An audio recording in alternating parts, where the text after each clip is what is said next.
한번 인사를 나눕니다. 주님의 은혜가 여러분에게 앞뒤 전후 좌우로 주님의 은혜가 여러분에게 주님의 은혜가 여러분과 함께 하시길 바랍니다. 가만히 고개를 들고 저를 한번 주목해 보시기 바랍니다. 세상은 결코 호락호락하지 않습니다. 세상은 결코 내가 마음먹은 대로 돌아가는 것이 아닙니다. 왜냐하면 이 세상에 고난 없는 사람이 없습니다. 문제 없는 인생이 없습니다. 모든 사람은 각자에게 주어진 각자의 수준에서 고난을 직면해야 합니다. 쉬운 것이 없습니다. 모두 다 한 짐입니다. 그런데 현대를 살아가는 현대인들의 특징이 뭐냐 그러면 도피하는 거예요. 도망하는 거예요. 그 고난이 있을 때, 그 문제가 있을 때 꼭 습성이 뭐냐 그러면 누구 때문이라고 책임을 전가합니다. 예를 들면 내가 건강하지 못해요. 그러면 환경이 건강하지 못할 수밖에 없었다. 그래서 누구 때문이다라고 책임을 전가합니다. 원망을 하고 불평을 합니다. 내가 시험을 잘 못 봤어요. 그러면 그것까지도 누구 때문이라고 원망하고 불평합니다. 끊임없이 사람의 잘못된 습성이 뭐냐 그러면 누군가 희생양을 만들어서 책임을 전가시킵니다. 그러다 보니까 날씨가 나빠도 질병에 걸려도 길 가다가 넘어져도 다 그것이 누구 때문이에요. 심지어는 모든 것이 정치인들 때문이라고 합니다. 우리나라는 심각하게 그것이 정부 책임이라고 합니다. 이렇게 원망을 하고 이렇게 불평을 하고 이렇게 책임을 전가시켜도 사실 답이 없어요. 도피한다고 불평한다고 해결되지 않습니다. 그렇게 도피하고 원망하고 불평해도 책임을 전가시켜도 인생에 답이 나오지 않습니다. 삶이 무너집니다. 그렇게 도피하는 현대인들이 가장 많이 하는 것이 뭐냐? 미국의 정신의학자 브라이언 킹 박사에 따르면 거짓말이라고 합니다. 거짓말이라고 하니까 이게 무슨 말이냐 할 수 있는데요. 대표적인 거짓말이 바쁘다는 겁니다. 자기 스스로 바쁘다고 생각하면서 해야 할 일을 하지 않는 것입니다. 예를 들면 이런 것입니다. 나는 바쁘기 때문에 운동도 못하고, 나는 바쁘기 때문에 공부도 못하고, 나는 바쁘기 때문에 나를 개발하지도 않는다. 못한다. 나는 바쁘기 때문에 부모님께 효도도 못하고 형제들을 돌아보는 것도 못하고 이웃을 돌아보지도 못한다. 자기 스스로 그렇게 생각하는 것입니다. 나는 바쁘기 때문에 일주일에 이 거룩한 공예배 하나님 앞에 나와서 예배 드리는 것도 기도하는 것도 봉사도 성도다운 삶도 살지 못한다. 자기 스스로 자기에게 거짓말하는 거예요. 그래서 나는 바쁘기 때문에 다 같이 못한다. 다 못한다. 자기 스스로를 정당화시키는 겁니다. 그렇다면 이 바쁘다는 말이 거짓말이냐? 사실 우리 일생은 바쁩니다. 그런데요, 왜 이것이 거짓말이냐 그러면 꼭 기억해 보세요. 사람은 아무리 바빠도 자기가 하고 싶은 일은 다 합니다. 왜 하지 않느냐? 왜 못하느냐? 간단해요. 거기에 가치를 두지 않기 때문에 그렇습니다. 거기에 우선을 두지 않기 때문에 그렇습니다. 내가 중요하게 여기지 않기 때문입니다. 그래서 바쁘다는 말은 진짜 거짓말일 수 있습니다. 철 없을 때 삶을 가만히 뒤돌아보면 항상 바쁘다고 그랬어요. 그래서 다른 사람의 시간을 나에게 맞추려고 했어요. 지독했어요. 그런데 철이 들면서 할 수만 있으면 바쁘다는 말을 하지 않으려고 합니다.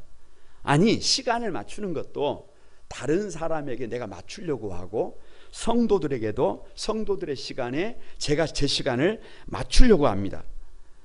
왜 바쁘냐? 왜 바쁘면서 정신이 없느냐? 왜 바쁘면서 정신이 없고 불안하고 삶이 그렇게 혼탁스럽느냐?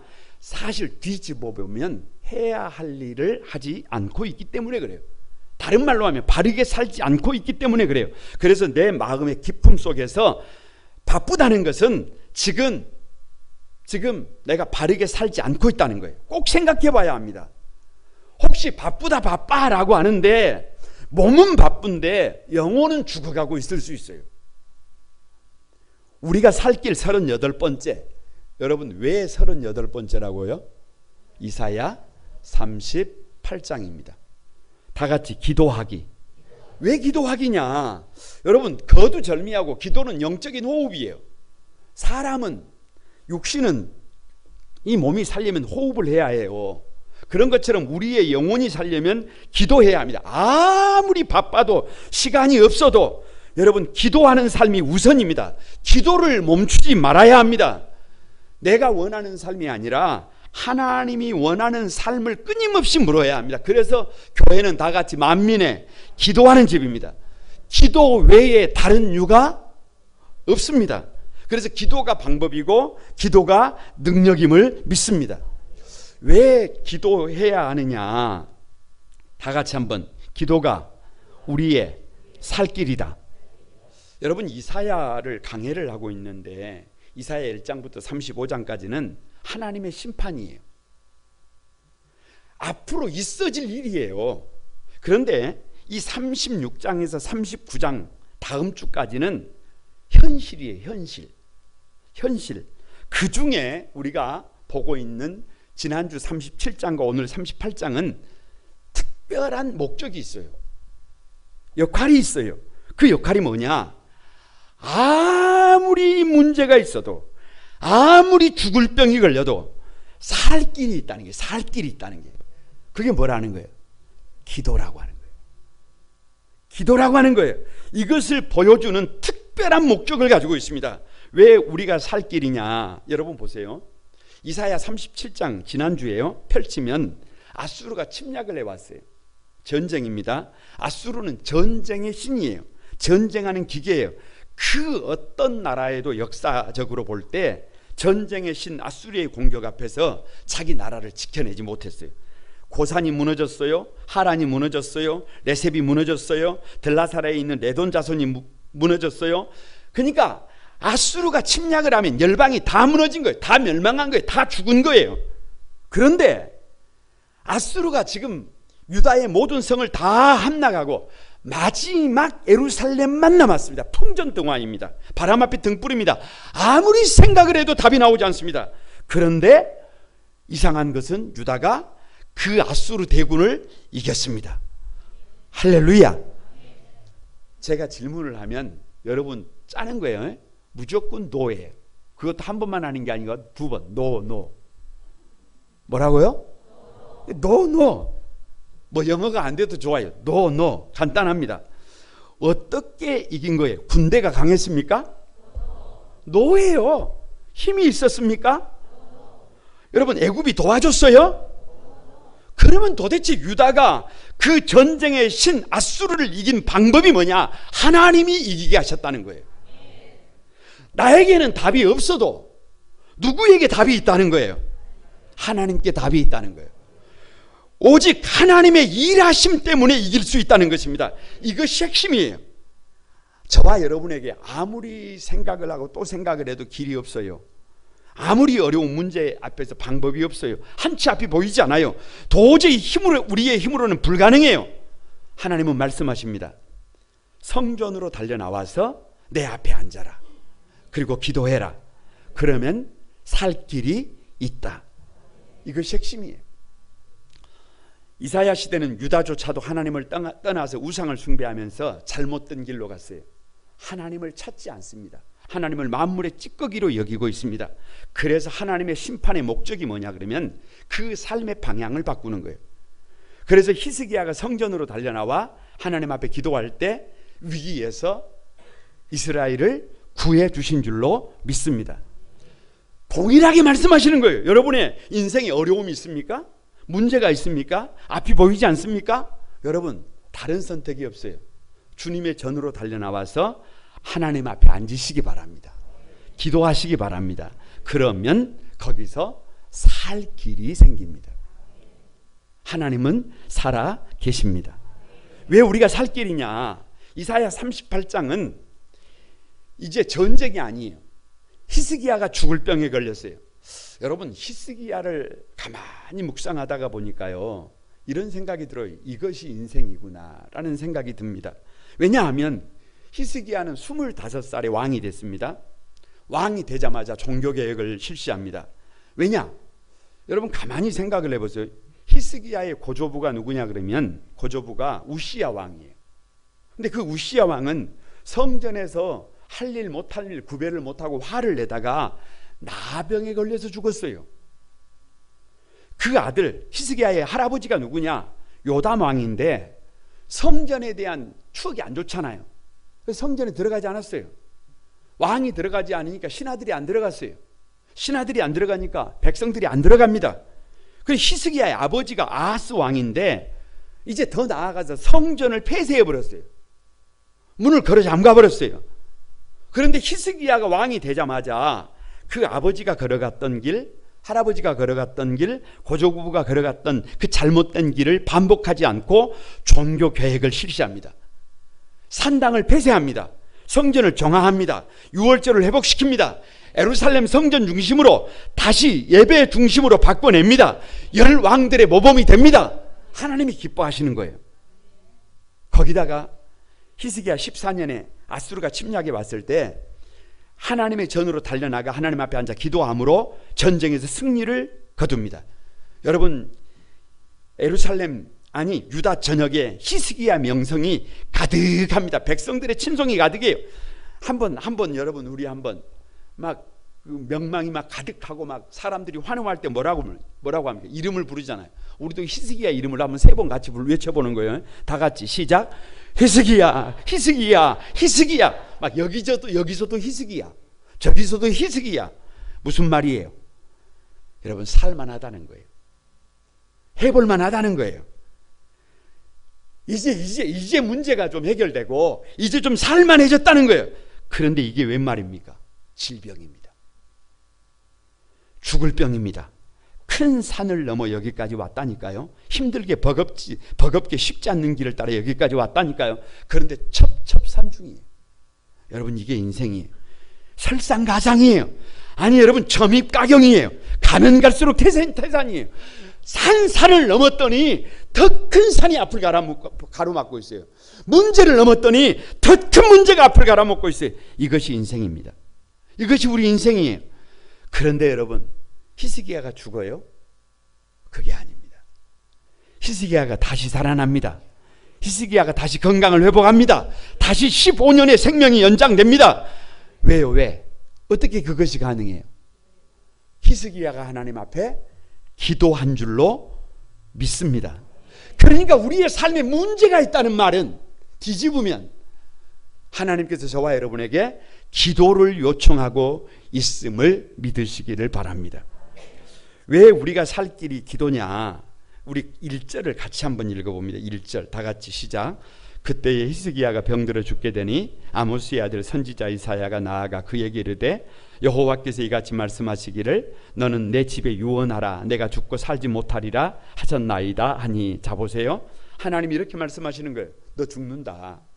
너 죽으니까 너 마지막 유언을 해라.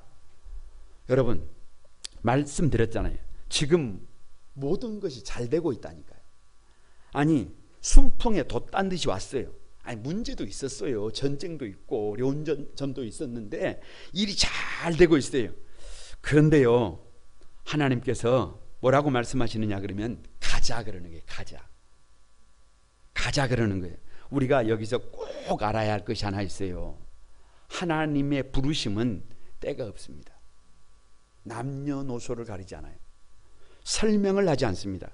그냥 하나님께서 거기서 수도하고 가자라고 하면 어떻게 해야 해요?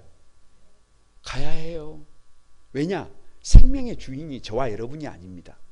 생명의 주인이 하나님입니다. 착하거나 약하거나 중요하거나 중요하지 않거나 상관없어요. 그냥 하나님께서 가자 그러면 어떻게 해야 해요? 가야 해요. 이것을 인정해야 합니다. 왕이 되었을 때 25살이에요. 바로 38장에서 히스기야 14년에 아수르가 올라왔어요. 그러니까 25 플러스 14는 39. 그래서 10절에 중년이라고 합니다. 여러분 중년이라는 말은 다른 말로 하면 죽을 때가 아니라는 거예요.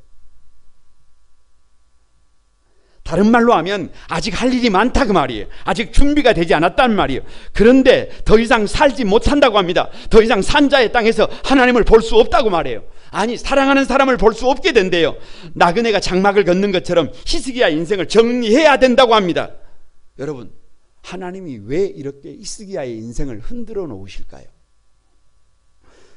꼭 기억해야 합니다. 다 같이 문제 그 너머에 하나님의 소원이 있다. 고통 그 너머에 하나님의 소원이 있어요. 질병 그 너머에 하나님의 소원이 있어요. 하나님의 소원이 뭐냐? 이스라엘 백성들이 하나님을 만물의 찌꺼기처럼 여기고 그의 이름을 부르지 않아요. 하나님 앞에 나오라는 거예요. 하나님 앞에 엎드리라는 거예요. 기도하라는 거예요. 꼭 하나님께서 가자라고 해야 기도합니까? 여러분, 병원에 가가지고 의사가 가만히 심각한 표정으로 이제 시간이 없습니다 라는 말을 들어야 우리의 삶의 방향을 바꿉니까? 여러분, 그래서는 안 돼요. 그래서는 안 됩니다. 지금 히스기야에게 주시는 말씀을 통해서 우리 모두가 하나님 앞에 기도하는 삶으로 삶의 방향을 바꿔야 합니다. 여러분, 우리 교회의 단기 목표가 뭐예요? 별것 없어요. 성도들이 새벽을 깨워 기도하는 기도의 용사들로 우리 교회 성도들을 세우는 것입니다. 여러분, 묻습니다. 새벽을 깨워 기도해 보신 적이 언제입니까? 여러분, 기도를 회복해야 합니다. 기도가 멈춰져 있습니다. 아니, 한국 교회가 지금 그 말 못하는 짐승처럼 울부짖어 깨어 기도하던 한국 교회가 언제부터 기도가 약해지고 있습니다. 저와 여러분을 한번 뒤돌아보시기를 주님의 이름으로 부탁드립니다. 기도하는 삶으로 삶의 방향을 반드시 바꿔내야 그것이 우리가 살 길임을 믿습니다. 옆 사람을 한번 축복합니다. 문제가 있어도, 고난이 있어도, 질병이 찾아와도 살 길이 기도입니다. 기도를 회복하십시다. 기도를 멈추지 마십시다. 기도해야 삽니다. 왜 기도해야 되느냐? 두 번째, 다 같이 한번, 기도가 정답이다. 2절과 3절을 여러분 같이 한번 읽습니다. 2절과 3절 시작. 히스기야가 얼굴을 벽으로 향하고 여호와께 기도하여 이르되, 여호와여 구하오니 내가 주 앞에서 진실과 전심으로 행하며 주의 목전에서 선하게 행한 것을 기억하소서 하고 히스기야가 심히 통곡하니. 이 죽음 앞에서 히스기야가 기도를 하는데요, 이 기도가 일정한 과정이 있어요. 일정한 단계가 있습니다. 첫 번째 1단계가 뭐냐 그러면 본능기도예요. 본능기도. 이 본능기도가 뭐냐? 여러분, 사람은요 태어날 때부터 유전적으로 몸에 DNA를 갖고 태어나요. 기도의 유전자를 갖고 태어나요. 그래서 문제가 있잖아요. 위기를 겪잖아요. 어려움을 당하잖아요. 그러면 본능적으로 누구를 찾아요? 본능적으로 하나님을 찾아요. 여러분, 이건 본능이에요. 누가 말하지 않아도, 누가 요청하지 않아도, 누가 가르치지 않아도 우리 영혼에 하나님께서 DNA가 메모리를 해놔 놓으셨어요. 이건 믿는 사람이든 이건 믿지 않는 사람들이 마찬가지예요. 제가 수요일 저녁 예배를 마치고 집에를 가면 보는 프로그램이 하나 있습니다. TV. 뭐냐? 골 때리는 여자들. 지난주 수요일 저녁에 TV를 집에 가서 켰더니 골 때리는 여자들을 하는 거예요. 그래서 한판 승부가 붙었는데 기필코 이겨야 해요. 반드시 이겨야 해요. 양팀 다. 한참 시합을 하고 있는데 골이 터졌어요. 골이다. 골. 여기저기서 난리가 났어요. 그런데 심판이 휘슬을 불었어요. 그리고 비디오 판독에 들어갑니다. 이게 골이냐 아니냐. 여러분, 이쯤 되니까요, 선수들이 갑자기 필드에 무릎을 꿇더니 갑자기 하는 말이 착하게 살겠습니다. 베풀면서 살겠습니다. 한 번만. 나는 거기 있는 사람들이 다 성도들인 줄 알았어요. 기도는 본능이에요. 믿든지 믿지 않든지 마찬가지입니다. 그래서 3절을 같이 읽어봅니다. 이르되 여호와여 구하오니 내가 주 앞에서 진실과 전심으로 행하며 주의 목전에서 선하게 행한 것을 기억하옵소서. 무슨 기도냐? 이런 기도예요. 나 지금까지 열심히 살았습니다. 나 진실하게 살아왔습니다. 나 전심으로 살아왔습니다. 그래서 16절에 살려달라는 거예요. 살려만 달라는 거예요. 이것이 팩트예요. 그래서 본능 기도는 탄원이 중심입니다. 나 이렇게 살았다는 거예요. 나 이렇게 최선을 다했다는 거예요. 그런데 나 이렇게 죽을 수 없다는 거예요. 한 번만 살려달라는 거예요. 이거 본능 기도예요. 이 본능 기도는 믿음이 있는 사람이나 믿음이 없는 사람이나 다 가지고 있어요. 그래서 어려운 문제가 있다라고 하는 말을 뒤집으면 기도의 자리로 나오라는 거예요. 기도의 자리로 초청하는 계심을 믿습니다. 그런데 2단계 기도가 있습니다. 면박 기도예요. 면박 기도. 면박이라는 말은 이 얼굴을 벽을 오직 벽을 향하여 다른 것을 보지 않고 오직 하나님만 바라본다는 거예요. 10절에 이렇게 기록하고 있어요. 나의 중년의 수월의 문에 들어가고 나의 여생을 빼앗기게 되리라 라고 합니다. 히스기야 나이가 여러분 중년이라는 거예요. 39이라는 거예요. 그런데 모든 것을 내려놔야 해요. 지금까지 목표를 가지고 최선을 다해서 달려왔는데 그것들을 다 이루기도 전에 이제 내려놔야 해요. 11절에 내가 다시는 산자의 땅에서 여호와를 배웁지 못하니라고 합니다. 여호와만 배웁지 못하는 것이 아니라 사랑하는 사람도 다시 보지 못합니다. 지금 히스기야는 결혼은 했지만 왕은 되었지만 아직 자식이 없어요. 자식이 한 명도 없습니다. 참 처절합니다. 아니 자식 한 명을 두지 못했는데 이제 죽어야 해요. 이게 도대체 뭐예요? 12절에 나의 생명이 목자의 장막을 거듭갔고 직공이 배를 거듭갔도다 라고 기록하고 있습니다. 히스기야가 생각한 거예요. 나는 나의 생명은 조금은 특별하다고 생각했어요. 주변에서 다른 사람들이 막 젊은 사람들이 죽어가고 주변에서 다른 사람들이 막 죽어갈 때 그렇게 죽어가도 나의 생명은 좀 다르다고 생각했어요. 나의 생명은 특별하다고 생각했어요. 그런데 나의 생명이 목자들이 텐트를 걷는 것처럼 쉽게 끝날 수 있다는 것이에요. 이것을 모르고 살았다는 거예요. 이것을 모르고 살아있는 것에, 예배할 수 있는 것에, 섬길 수 있는 것에, 사람답게 살 수 있는 것에 감사하지 못하고 가치를 인정하지 못하고 그렇게 허송세월을 보냈다는 거예요. 13절에 주께서 사자같이 나의 모든 뼈를 꺾사오니 조석간에 나를 끝내시리라.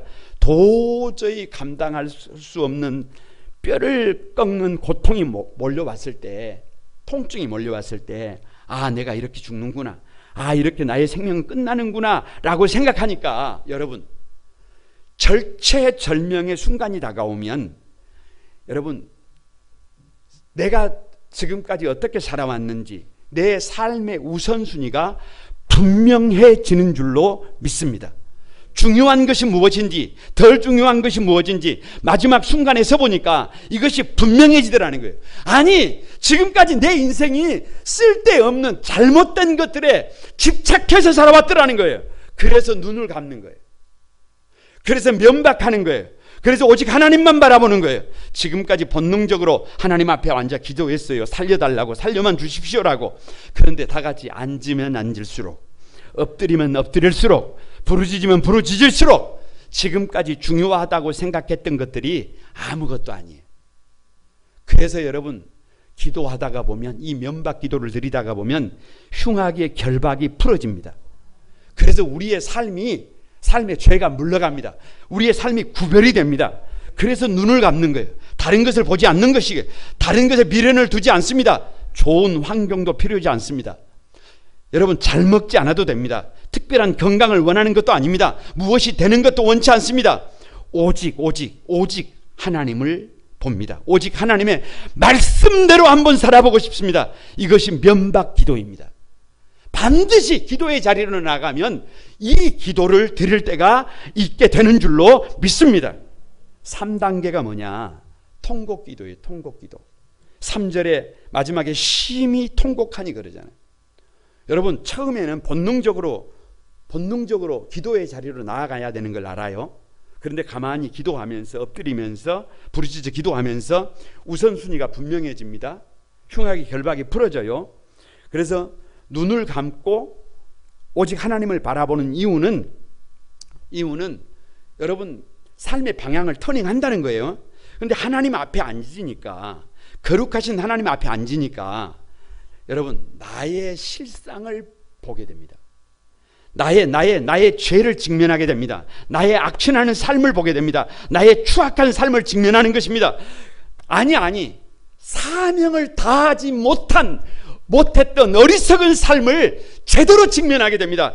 그래서 우는 것입니다. 통곡하는 것입니다. 눈물을 쏟는 것입니다. 여기 눈물은 서러워서 우는 것이 아닙니다. 한스러워서 우는 것이 아닙니다. 여기 눈물은, 여기 통곡은 잘못 살았다는 거예요. 어리석게 살았다는 거예요. 지난 삶을 회개하면서 하나님 앞에 엎드리는 것입니다. 그래서 14절에 성경은 이렇게 기록하고 있습니다. 다 같이 한번 읽습니다. 나는 제비같이 핫같이 지적이며 비둘기같이 슬피 울며 내 눈이 쇠하도록 앙망하나이다. 여호와여 내가 압제를 받사오니 나의 중보가 되옵소서. 말 못하는 짐승처럼 울부짖는 것입니다. 여러분 여기 등장하는 이 새들을 한번 주목해 보시기 바랍니다. 나는 제비같이, 제비가 지지배배 그렇게 울어요. 그런데 제비는요, 제비 새끼가 어미가 날아오면 제비 새끼는 울 때 그냥 우는 게 아니라 이 입이 어떻게 해요? 입이 찢어지도록 여러분 크게 벌리고, 소리보다 뭐가 커? 입이 더 크게 벌려져요. 내 기도 소리가 부끄러워요. 소리를 내고 있지만 내가 지금 드리고 있는 기도조차도 부끄러워요.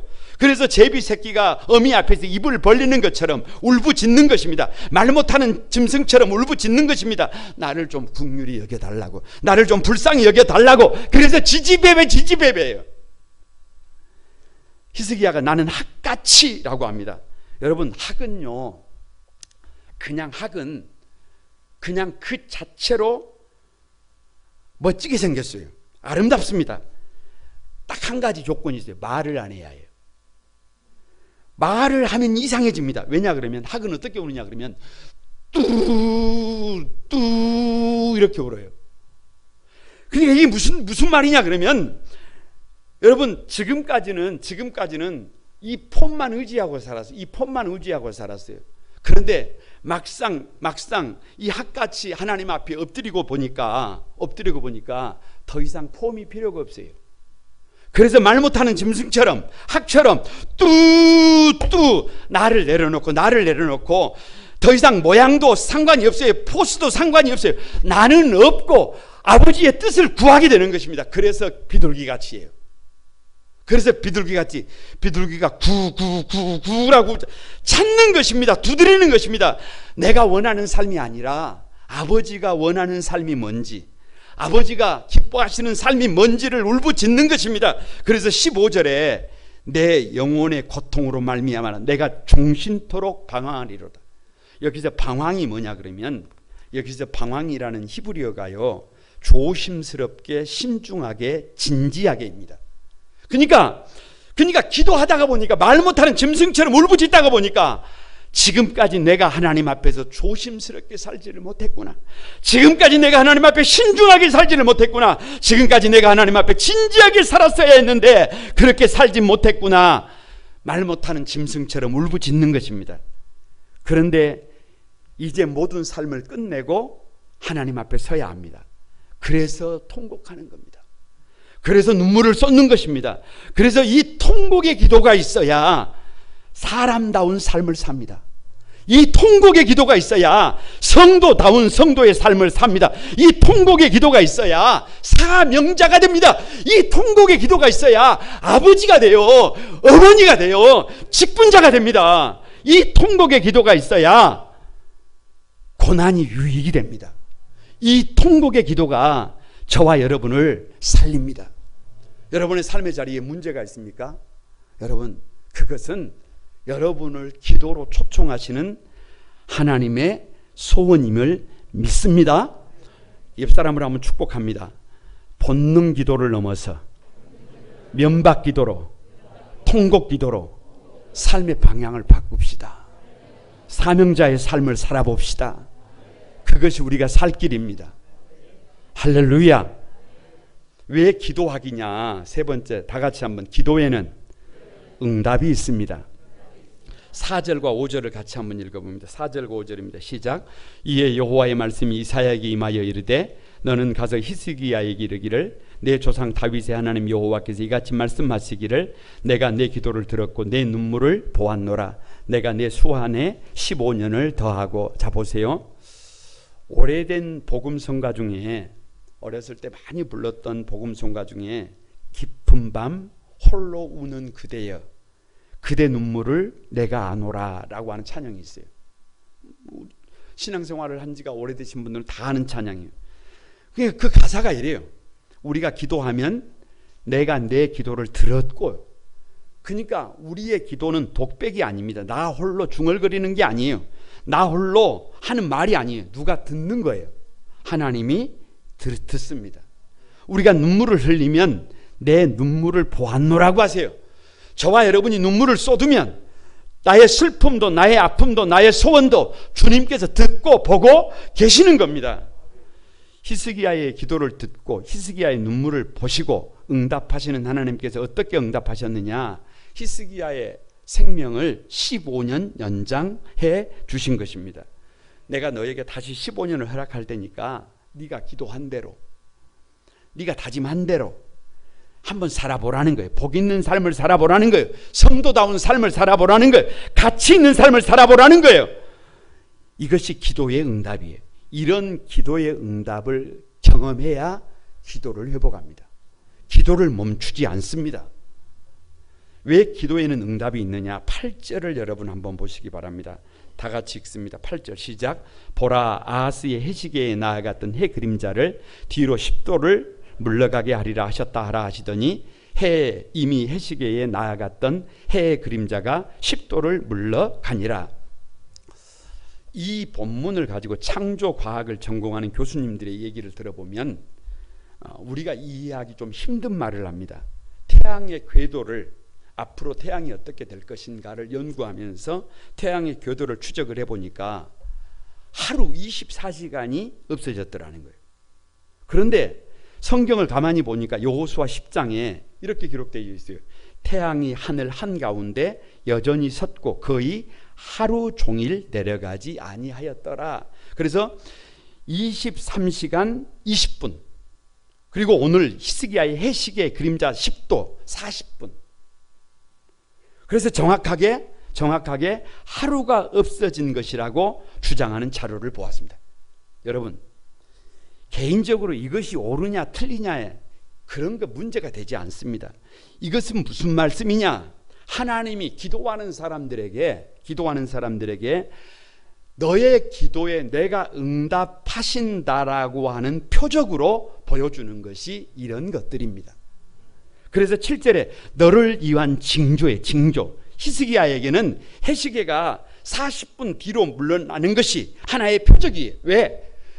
이건 불가능한 일입니다. 해시계가 어떻게 10도 40분 뒤로 물러납니까? 앞으로 가야지. 너의 질병도 네가 죽을 병에 걸렸지만 다시 고쳐질 수 없지만 그럼에도 불구하고 해가 뒤로 물러나는 것처럼 내가 너를 고치겠다라고 하는 하나의 징조예요. 하나의 표적입니다. 여호수아 시대의 해가 어떻게 하늘에서 지지 않고 23시간을 그 자리에 머물러 있느냐는 거예요. 이거 불가능한 일입니다. 도저히 불가능한 전투라도 하나님이 이기게 해주시겠다라고 하는 기도 응답의 표적임을 믿습니다. 이사야 오늘 38장 21절에도 보면 한 뭉치 무화과를 가져다가 종처에 붙이면 왕이 나으리라 이렇게 기록하고 있어요. 이 말씀을 여러분이 그대로 받아가지고 시장에 가서 무화과를 사다가 여러분의 환처에 붙여도 나을 수도 있겠지만 거의 낫지 않습니다. 이것은 누구의 기도에? 히스기야의 기도에 히스기야의 몸을 치료하시겠다라고 하는 하나님의 기도 응답의 표적이에요. 여러분, 응답하시겠다는 약속입니다. 무슨 말이냐? 우리가 기도하면 예전에도 그렇고 지금도 그렇고 하나님이 저와 여러분의 기도에 반드시 이런저런 방법으로 응답하신다는 약속임을 믿습니다. 왜 기도에는 응답이 있느냐? 17절을 여러분 같이 한번 읽으시기 바랍니다. 17절입니다. 다 같이 시작. 보옵소서. 내게 큰 고통을 더하신 것은 내게 평안을 주려 하심이라. 주께서 내 영혼을 사랑하사 멸망의 구덩이에서 건지셨고 내 모든 죄를 주의 등에 던지셨나이다. 우리가 잘 아는 게 백문일답이잖아요. 정답은 짜는 거예요. 정답은 다 같이 기도의 응답. 그냥 제가 묻는 말에 답은 뭐예요? 기도의 응답입니다. 히스기야가 어떻게 진정한 평안을 누립니까? 기도의 응답이에요. 가만히 기도하다가 보니까 가짜 평안이 아니라 진짜 평안을 주시는 거예요. 하늘의 평안을 주시는 거예요. 세상이 줄 수 없는 참된 평안을 기도하니까 응답해 주신 줄로 믿습니다. 히스기야가 어떻게 하나님의 사랑을 얻습니까? 히스기야가 어떻게 멸망의 구덩이에서 죽을 병에서 살아납니까? 기도의 응답이라니까요. 그러니까 고통을 주신 이유도, 전쟁이 있는 이유도, 건강에 문제가 있는 것도 어디로 초청하고 있는 거예요? 기도의 자리로 초청하고 있는 거예요. 우리의 잘못된 시선을 기도하는 자리로 바꾸라고 하는 하나님의 요청임을 믿습니다. 히스기야는 어떻게 모든 죄를 등 뒤로 던질 수 있었어요? 기도의 응답이에요. 기도의 응답이에요. 여러분, 전쟁이 휘몰아치고 있는데 질병으로 인하여 오늘 내일 하는 사람이 악취나는 삶을 삽니까? 고장나는 삶을 삽니까? 더러운 삶을 삽니까? 그럴 수 없습니다. 단 하루를 살더라도 문제가 딱 되면요, 우리의 죄를 등 뒤로 던질 수밖에 없어요. 구별된 삶을 살 수밖에 없어요. 소중한 삶을 살아가게 됩니다. 남은 시간을 가치 있는 삶으로 바꿔내게 되어 있습니다. 그래서 기도하는 사람, 문제가 있어서 기도하는 사람들은 자연스럽게 지금까지 잘못된 삶을, 흉악의 결박을, 죄를 뒤로 던지게 되어져 있는 줄로 믿습니다. 기도의 응답입니다. 기도가 살 길입니다. 옆 사람을 한번 축복합니다. 기도하면 응답하십니다. 기도하면 하나님이 들으십니다. 기도하면 살 길이 생깁니다. 말씀을 마치려고 합니다. 어느 교회 장로님이 병원에 입원을 하셨습니다. 의사가 심각한 표정으로 장로님, 방법이 없습니다. 시간이 얼마 남지 않았습니다. 라고 했더니 장로님이 펑펑 웁니다. 펑펑 웁니다. 하나님, 나 지금 부끄러워서 도저히 갈 수 없습니다. 눈물을 펑펑 쏟아놓습니다. 목사님이 신방을 가셨다가 장로님 손을 붙잡고, 장로님, 열심히 사셨는데 이게 무슨 말씀입니까? 장로님을 위로하니까 목사님의 손을 붙잡은 장로님이 하시는 말씀이, 목사님, 제가 젊었을 때 이런 기도를 드렸습니다. 돈만 좀 벌게 해주십시오. 먹고 살게만 좀 해주십시오. 성도다운 삶을 한번 살아보겠습니다. 평생 새벽을 깨워 기도하는 삶을 한번 살아보겠습니다. 우리 교회 예배당도 제가 한번 지어보겠습니다. 그래서 하나님이 먹고 살 만큼 만들어 주셨다는 거예요. 아니 넉넉해졌다는 거예요. 그런데 계속해서 하나님 앞에 기도가 연장되고 있습니다. 막내 아들 졸업할 때까지만, 졸업하고 나니까 아이들 다 결혼할 때까지만, 결혼하고 나니까 아이들 집 한 채씩 사줄 때까지만.